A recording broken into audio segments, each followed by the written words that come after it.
Welcome to Godly Play. We are back in the desert box again. This is our traveling desert box. And you remember about the desert. It's a dangerous place. People do not go there unless they have to. There's not very much to eat, not much to drink, so you would be in trouble in that regard. And when the wind blows, the desert actually changes shape, and people sometimes become completely lost and never return. The sun is hot, at night it's bitterly cold, and the wind whips the sand against you. So it's a dangerous place. But not for our travelers today. Moses and his band have succeeded in leaving Egypt. They are free now from the Pharaoh, and they are ready to celebrate.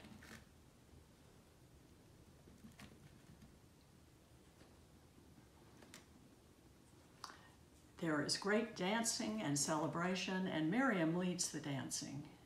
This is a grand time.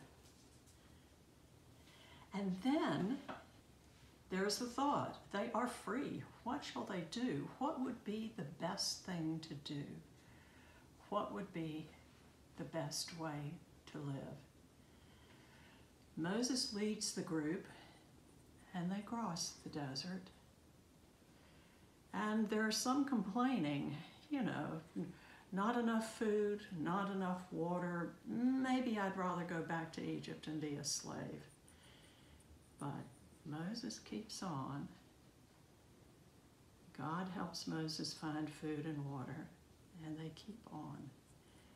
And what they're doing is following fire by night and smoke by day, and it will take them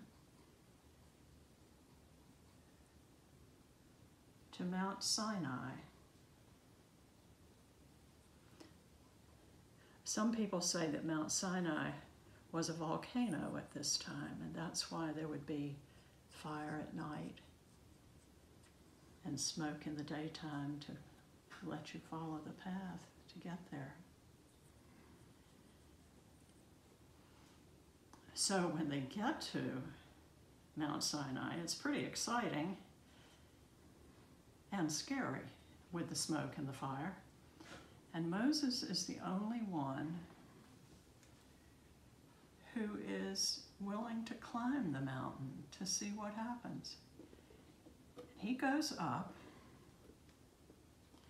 and he is so close to God, and God is so close to him that he understands what it is he's supposed to do. He's supposed to write down the 10 best ways of living on stones and bring them to the people. Now, as he does that work, the people begin to get a little restless, and they think, it really would be much nicer to have a God we could see. And what are we going to do about this? And Moses still hasn't come back, and so they decide to melt all their gold and make a statue, a golden statue. And they think, this is pretty cool. We can see God now. And so they dance and they celebrate the statue. Well, when Moses comes down with the tablets he's been writing, he is furious. And he throws the tablets on the ground and breaks them. And the next morning he says, maybe if I return to the mountain and write the tablets again, God will forgive us. So he goes back up the mountain.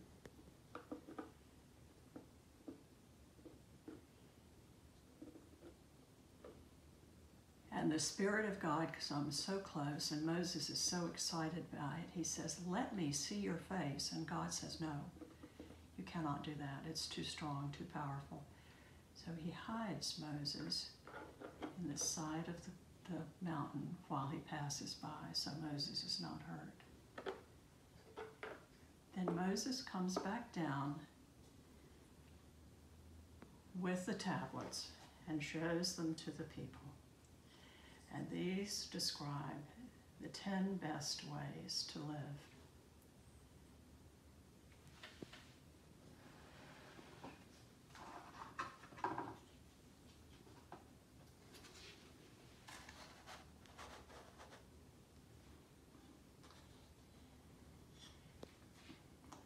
The 10 best ways talk about God and people. First, love God. Secondly, love people. And know that God loves you.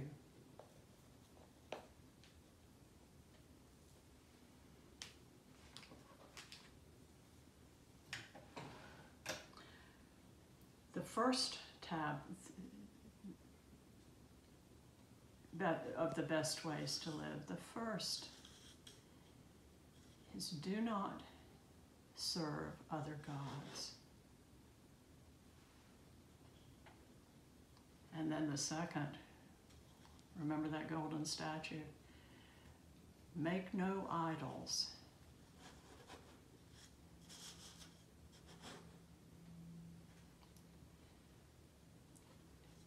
Do not speak my name lightly. And then the fourth of the best ways connects God and people.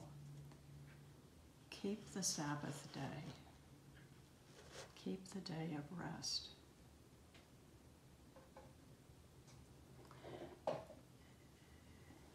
The other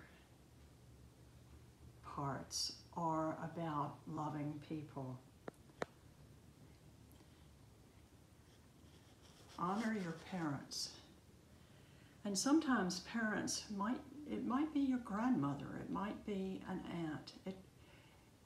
Your parents are the people who love you and protect you and care for you.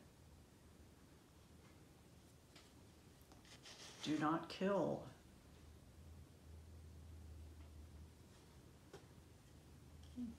Do not break your marriage.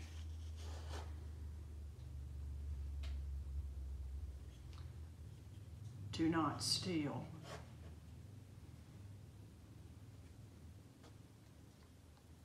Do not lie.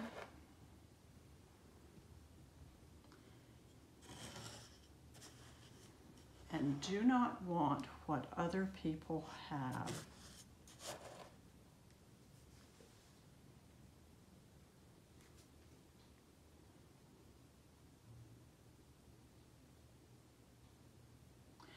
Now, this is a very full story. It's full of zigzags in Moses' adventure.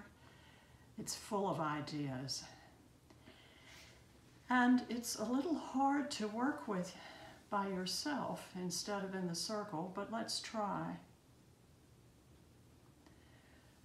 Looking at the 10 best ways to live, what do you think is the one you like best? What do you think is the one that's most important?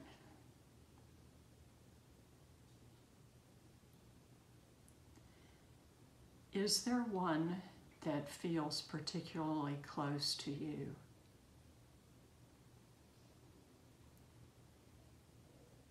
And then looking at them all, is there any we could do without and still have the whole story? What do you think? Do not serve other gods.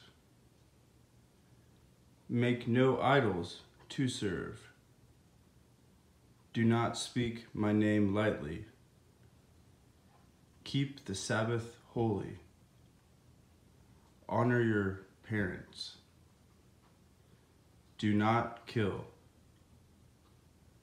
Do not break your marriage. Do not steal. Do not lie. Do not want what others have. And now going back to the whole story, Moses' whole adventure. What did you like best about the story of Moses and the people of God in the desert and with Mount Sinai? What do you think was most important?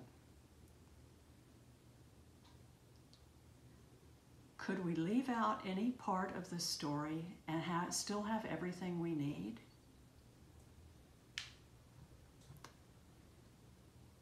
It's very complicated. Okay, and that is it. Thank you for coming to Godly Play. God bless you. We miss you, and our love to you and your families. Hold your families safe and in love. See you soon.